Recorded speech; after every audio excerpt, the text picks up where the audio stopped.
আজি এই দিনটোত মই সৰ্বানন্দ সোণোৱাল ডাঙৰীয়াৰ বাসগৃহলৈ আহিছোঁ আৰু তেখেতসকলৰ যি জ্যেষ্ঠ ভাতৃ আছে তেখেতৰ ওচৰলৈ আহি মই আশীৰ্বাদ বিচাৰিছোঁ যাতে অসমৰ কাৰণে অসমৰ জাতীয় জীৱনৰ কাৰণে যাতে সদায় শক্তিশালীভাৱে কাম কৰি থাকিব পাৰোঁ আৰু যাতে অসম মাতৃৰ সেৱাত যাতে পুৰেতো জীৱন উৎসৰ্গা কৰিব পাৰোঁ সেইকাৰণে আশীৰ্বাদ বিচাৰিছোঁ। এই নিৰ্বাচনত যাতে সফলতাৰে জয়লাভ কৰিব পাৰোঁ তাৰো আশীৰ্বাদ বিচাৰিছোঁ।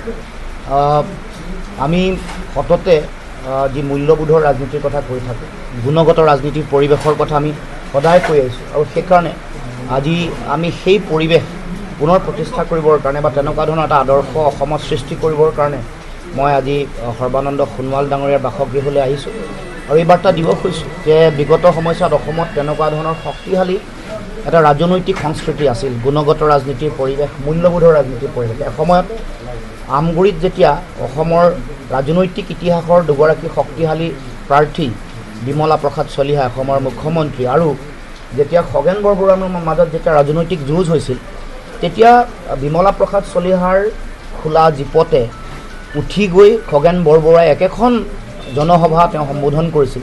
সেইটো আছিল অসমৰ উচ্চ মান বিশিষ্ট এটা ৰাজনৈতিক সংস্কৃতি। কিন্তু সাম্প্ৰতিক সময়ত এই ৰাজনৈতিক যিটো সংস্কৃতি, মূল্যবোধৰ যিটো ৰাজনীতি, ইয়াৰ অৱক্ষয় আমি সকলোৱে দেখিবলৈ পাইছোঁ। চাৰিওফালে এটা ঘৃণাৰ পৰিৱেশ সৃষ্টি কৰা, একেবাৰে নিম্ন পৰ্যায়ৰ আক্ৰমণ কৰা, অৰুচিপূৰ্ণ মন্তব্য ৰখা, এইবোৰে আমাৰ ৰাজনৈতিক সংস্কৃতিটোৰ প্ৰতি এটা প্ৰভাৱ পেলাইছে।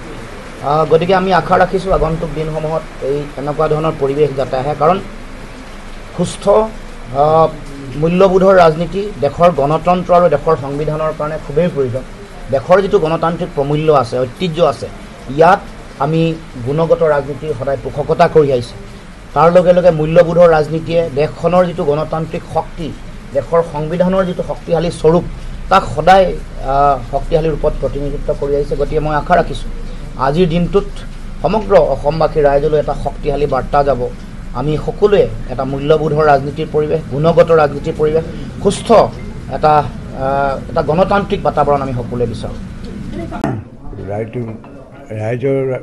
ৰাইজৰ ৰাজনীতিক সকলো ঘৰতে আহিব, সকলো দিয়া পৰামৰ্শ ল'ব আৰু আশীৰ্বাদ বিচৰাটো আমি যেনেকৈ আহিছে তেনেকৈ তেওঁক আশীৰ্বাদ কৰিছোঁ, জয়যুক্ত হওক।